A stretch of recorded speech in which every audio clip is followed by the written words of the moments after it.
जब भगवान बोले अमन अपनी ज़िंदगी से बहुत निराशा था, ना प्रेम में ना किसी बात में वो सफल हो पाया। इसका जिम्मेदार वो भगवान को ठहराने लगा। और फिर एक दिन तो दोस्तों, इस कहानी के शुरू करने से पहले आप लोग मेरे चैनल पे नए हो तो चैनल को सब्सक्राइब कर ले, साथ में बेल आइकन को भी दबा ले और एक लाइक करना तो दोस्तों ना भूले। कहानी को शुरू करते हैं। अमन अभी जवान ही है, लगभग 25 साल को उम्र होगी। इतनी सी आयु में ही वो अपनी ज़िंदगी से काफ़ी निराशा है। निराशा का कारण है उसकी ज़िंदगी में उसके अनुसार कुछ नहीं हो रहा है। उसके पास अच्छी नौकरी नहीं है। उसके उम्र के उसके कुछ दोस्त एक अच्छे मुकाम पर पहुंच गए हैं। कई शादी करके अपने जीवन में सेट भी हो गए हैं। अमन की निराशा का सबसे बड़ा कारण था उसका प्यार। वो एक लड़की से प्यार करता था। वो उसे छोड़कर अब शादी कर चुकी है। उसके घर वालों के आगे उसकी नहीं चली और जिससे शादी हुई वो लड़का अच्छा पैसा वाला था। यही सब वो कारण है जो आज के लगभग हर युवा के साथ है। अमन यही कारणों से निराशा था। जिंदगी में जैसे हार मान चुका था। जब इंसान इस हालत में होता है तो वो वजह ढूंढता है कि आखिर इसका जिम्मेदार वो कैसे ठहराए। अमन को अब वो मिल गया था जिसे वो इसका जिम्मेदार ठहरा सके, भगवान। अमन अब भगवान को कोसने लगा। इस सब कारणों का जिम्मेदार वो भगवान को मानने लगा। अमन और उसका परिवार पूजा पार्टी लोग हैं। अमन को लगा को इतने सालों के उनकी इस पूजा का उसे कुछ लाभ नहीं मिला। उसने किसी का बुरा नहीं किया, कभी कोई बुरी संगत में भी नहीं पड़ा। फिर भी उसके साथ आखिर यह क्यों हुआ? आज उसने जो चाहा उसे कुछ नहीं मिला, ना प्यार ना अच्छी नौकरी। अमन यह सब अभी तक अपने मन में दबा कर रख रहा था। लेकिन एक सुबह जब उसकी माँ सुबह पूजा पाठ कर रही थी, तभी उसका मन में दबाया हुआ निकल कर सामने आया। क्या होता है भगवान? कहाँ है भगवान? क्यों करती हो तुम रोज पूजा? क्या फ़ायदा होता है? इन सब से क्या दिया है? तुम्हारे भगवान ने हमें माँ और पिता अपने बच्चों को अच्छे से समझते हैं। उन्हें पता था कि अमन कुछ दिनों से परेशान है। अपनी इस परेशानी को कह भी नहीं पा रहा था।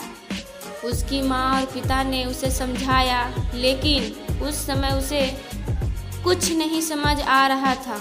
अमन उस दिन भी घर से निकला, फिर वही तलाश में।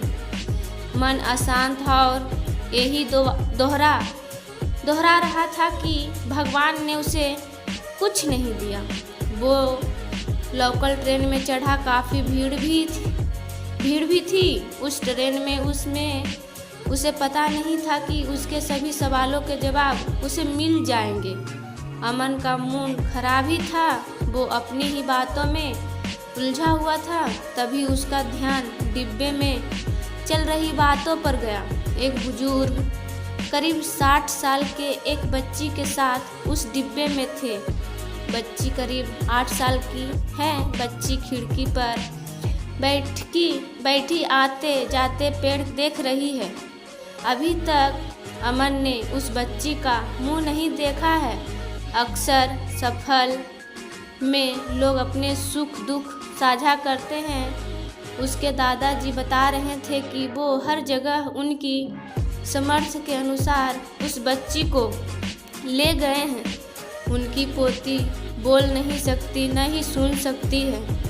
उसके माता पिता एक एक्सीडेंट में चल बसे हैं। उस बच्ची का उसके दादा दादी के अलावा और कोई नहीं है। अमन यह खड़ा खड़ा सब सुन रहा है। बुजुर्ग दादाजी ने अपनी कहानी सुना रहे थे। डब्बे में बैठे और खड़ा हर व्यक्ति उनकी बात सुन रहा था। बच्ची का नाम परी था। वो इन सब बातों को सुन नहीं पा रही थी। उसे तो बस खिड़की मिल गई। पास बैठी एक महिला उससे बात करना चाहा। उसके दादाजी ने उसे हाथ लगाया। परी ने अपना मुंह खिड़की से हटाकर अंदर डिब्बे की ओर किया। दादाजी ने उसे इशारे में कहा कि यह आपसे बात करना चाहती है। बच्ची ने हाथ जोड़कर नमस्ते किया और चेहरे पर हंसी लाई। उसके गाल पर एक डिम्पल पड़ा। उसकी हंसी देखकर डिब्बे में कोई ऐसा नहीं होगा जिसके चेहरे पर मुस्कान नहीं आई हो। अमन भी उनसे एक था। दादाजी भी बड़े आशीर्वादी थे और कह रहे थे कि ऊपर वाले की मर्जी के आगे किसकी चली है। बस हम तो केवल कोशिश ही कर सकते हैं। बातों बात में बच्ची अपने दादा और दादी की नकल करके सबको बताने लगी। हर एक का मन करना से भर गया। ऐसा कोई नहीं था जो उस बच्ची के ठीक होने की दुआ नहीं कर रहा हो। अमन अब तक बदल गया था। अब वो नहीं रहा जो ट्रेन में इस डब्बे में आने के पहले था। उस बच्ची की मुस्कान उसकी आत्मा तक चली, जैसे कि भगवान ने खुद उसकी बातों का जवाब दे दिया हो। जैसे भगवान आज बोले।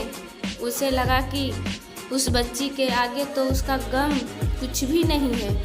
फिर भी ना उसके दादा को कोई शिकायत, बस उम्मीद है। अमन उस बच्ची से नज़र नहीं हटा पा रहा था। जब वो बच्ची अपने स्टेशन पर उतर कर गई तब उसने उसकी तरफ फिर से मुस्कुराते हुए उसे बाय कहा। अमन को अपने सारे सवालों का जवाब मिल गया था। अचानक से उसे लगने लगा कि उसके पास सब कुछ है। ऊपर वाले ने हमें यह खूबसूरत जीवन दिया है, हमें यह खूबसूरत दुनिया देखने का मौका दिया है। इतना ही बहुत बड़ी बात है। अब वो शिकायत नहीं, धन्यवाद देने लगा। भगवान की दी यह ज़िंदगी बहुत खूबसूरत है। इसे मुस्कुराते हुए जिए, ये परेशानी से घबराए नहीं। आपको यह कहानी कैसी लगी हमें कमेंट बॉक्स में कर ज़रूर बताएं। मेरे चैनल पर नए हैं तो सब्सक्राइब भी कर लें। बाय बाय दोस्तों।